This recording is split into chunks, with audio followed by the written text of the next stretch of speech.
Now, the third movement after Romanticism and Realism was Impressionism. Impressionism was the movement that began with a group of painters in Paris.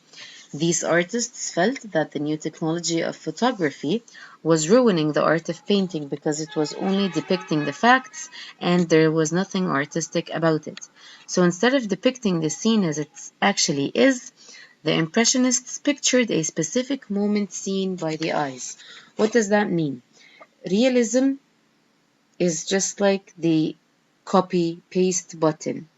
They do not change anything about reality, they just copy reality as it is. Ugly or not ugly, this is what you see.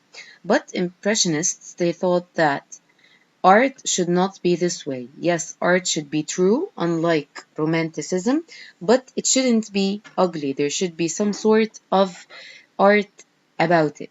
What's the art about Impressionism, or what's the art Impressionism?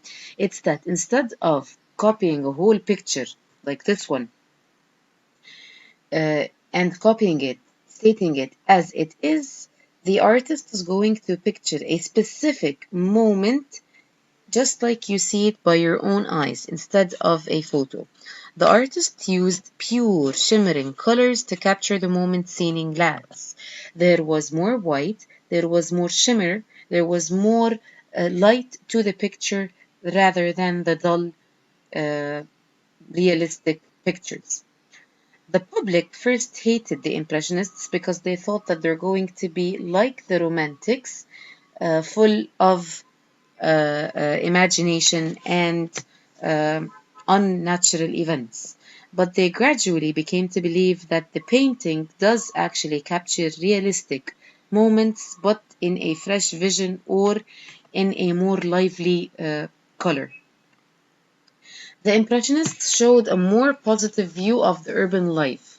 Instead of showing workers working, abused, unhappy, crowded cities, they showed shop clerks and workers who are enjoying themselves after their work hours in dance halls or in parties.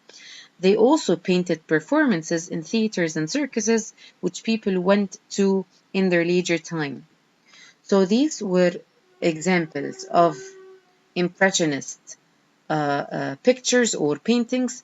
Instead of painting or looking at a picture that is dull and looks like as if it's dirty, they did take part of the people's lives, but this part has to do with leisure and fun time.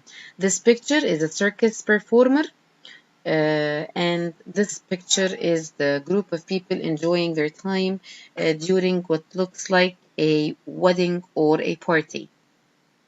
Now, this was the end of the chapter 8, section 4, which discussed the three artistic movements or revolutions in art. So we took three revolutions in art: the romantic movement, the realistic movement, and the impressionist movement.